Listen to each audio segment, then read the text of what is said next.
Kalau di Liga Inggris hanya ada 2 klub yang bersaing untuk menjadi juara. Kemudian di La Liga Spanyol, Bundesliga maupun Ligue 1 sudah hampir pasti ditebak siapa juaranya. Berbeda dengan Serie A. Kini Serie A makin ketat dan tidak hanya 1 klub yang berpeluang, namun 4 tim sekaligus yang poin selisihnya tidak terlalu jauh. Meskipun banyak yang mengatakan kualitas liganya menurun seiring dengan kegagalan timnasnya lolos Piala Dunia.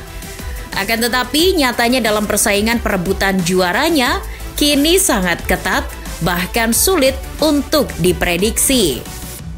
Pemuncak klasemen sementara AC Milan pada awal musim bersama Pioli menargetkan peningkatan prestasi. Jika musim lalu mereka hanya finish di belakang Inter, kini juara adalah targetnya. Milan pun berbenah, kehilangan Donnarumma yang hengkang ke PSG. Milan langsung menemukan gantinya pada diri Minho. Bukan hanya Minho, Milan juga mendatangkan banyak pilar macam Giroud, Tonali, Brahim Diaz, Florenzi, sampai Fikayo Tomori. Skema yang tak berubah dari Pioli serta amunisi baru di pos masing-masing membuat Milan makin kokoh dari sisi kedalaman skuad maupun kualitas. Hasilnya bagus. Milan membungkus 12 kali unbeaten di awal musim. Meskipun pada November 2021, Rossoneri takluk atas Fiorentina dan Sassuolo, tapi laju Milan terbilang sangat positif dan tetap berada pada jalur juara. Dengan poin sekarang 68, unggul 2 poin dari Inter di posisi kedua yang masih menyisakan 1 pertandingan, membuat Milan makin yakin menatap laga sisa demi Scudetto yang telah lama ia impikan sejak terakhir didapat zaman Max Allegri. Paling tidak, fokus mereka kini hanya Serie A dan Coppa Italia yang masih menyisakan 1 laga melawan Inter untuk menuju final. Sedangkan di Champions League, Milan sudah tersingkir di fase grup. Beberapa laga sisa yang akan menentukan Rossoneri juara tercatat tidak mudah. Milan akhir-akhir ini justru menurun performanya setelah 2 kali imbang lawan Torino dan Bologna. Milan masih harus berhadapan tim macam Fiorentina maupun Sassuolo yang pernah mengalahkan mereka di paruh pertama. Kemudian juga masih ada lawan alot seperti Atalanta maupun Lazio. Jika Milan dan Pioli mampu berbenah dan konsisten sapu bersih sisa laga ini, bukan tidak mungkin mereka makin pede secara mental untuk menuju juara. Kemudian di bawah AC Milan ada Inter yang membuntuti dengan selisih 2 poin dan 1 laga sisa. Sebagai juara bertahan, Inter meskipun akhir-akhir ini sering naik turun bak roller coaster, masih menjadi kandidat kuat peraih gelar juara musim ini. Di bawah pemilik Tiongkok dan Dirtek Marotta, Inter pada awal musim dilanda krisis yang membuat para pilar juara musim lalu pergi, termasuk pelatih Antonio Conte dan bomber mereka Romelu Lukaku. Kini Inter mempunyai nahkoda baru ex Lazio, yakni Simone Inzaghi. Marotta menunjuk Inzaghi yang notabene mempunyai pakem sama dengan Conte, yakni 3-5-2. Jadi tidak terlalu merombak tim yang sudah ada. Inter hanya menambal posisi yang ditinggalkan Lukaku, Hakimi maupun Eriksen dengan Edin Dzeko, Dumfries dan Calhanoglu, serta ditambah amunisi bagi kuatnya kedalaman skuad macam Joaquin Correa, Gosens, Caicedo maupun Darmian. Mengawali musim dengan 7 kali tak terkalahkan sebelum dikalahkan Lazio, mengindikasikan Inter makin cocok dengan Inzaghi dan formula barunya. Meskipun setelah itu hasilnya sering inkonsisten, namun mereka tetap menjaga jarak poin di papan atas Serie A. Inkonsisten dipicu dari padatnya jadwal mereka di Eropa. Mereka hanya melaju hingga 16 besar Champions League setelah disingkirkan oleh Liverpool. Kini fokus Inter bersama Inzaghi hanya terpaku pada mempertahankan gelar dan juga Coppa Italia yang harus saling sikut dengan Milan untuk menuju final. Terlebih dari sisa laga yang akan dilewati, Inter cenderung lebih ringan. Tim-tim macam Bologna, Udinese, Cagliari, dan Sampdoria adalah calon lawan yang di atas kertas bisa mereka atasi. Praktis yang alot hanya bertemu AS Roma. Kini peluang mempertahankan gelar ada, tinggal mental juara Inzaghi dan skuadnya ada apa tidak. Kemudian di posisi ketiga klasemen Serie A sementara yakni Napoli. Klub asal kota Naples yang sudah merindukan gelar juara terakhir mereka sejak 1989-90.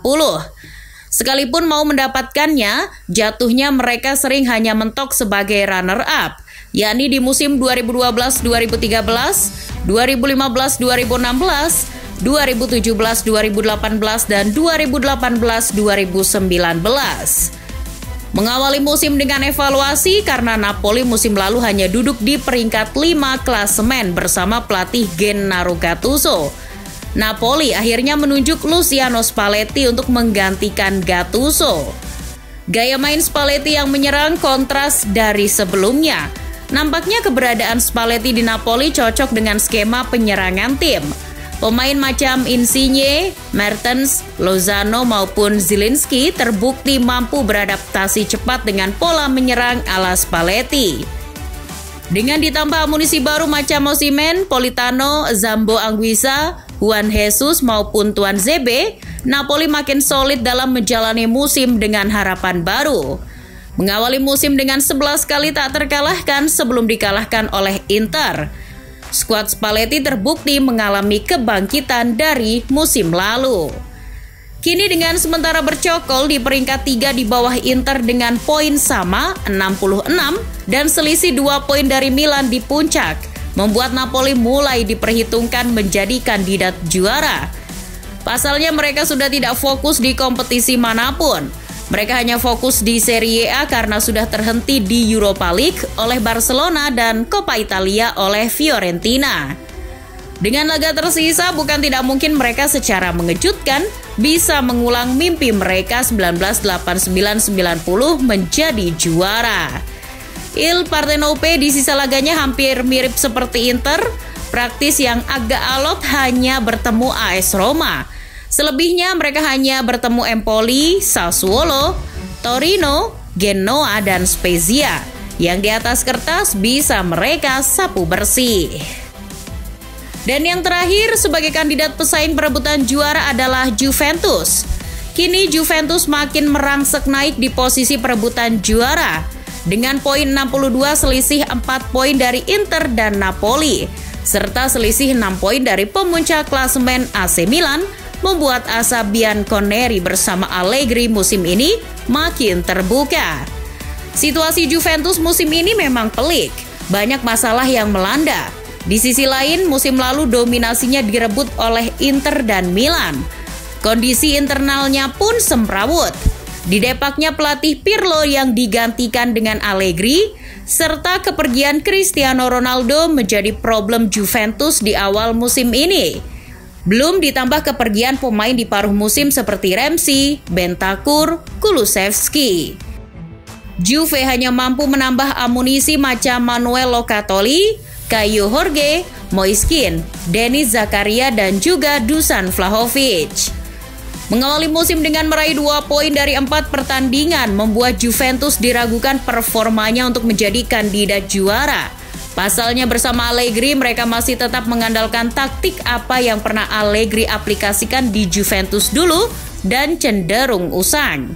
Dengan perkembangannya apa yang dievaluasi Juve perlahan sedikit demi sedikit membuahkan hasil.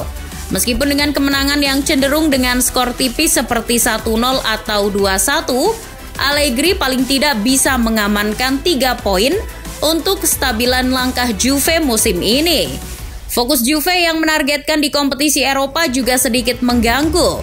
Kedalaman skuad yang masih kurang membuat Juve juga sering inkonsisten dalam perjalanannya.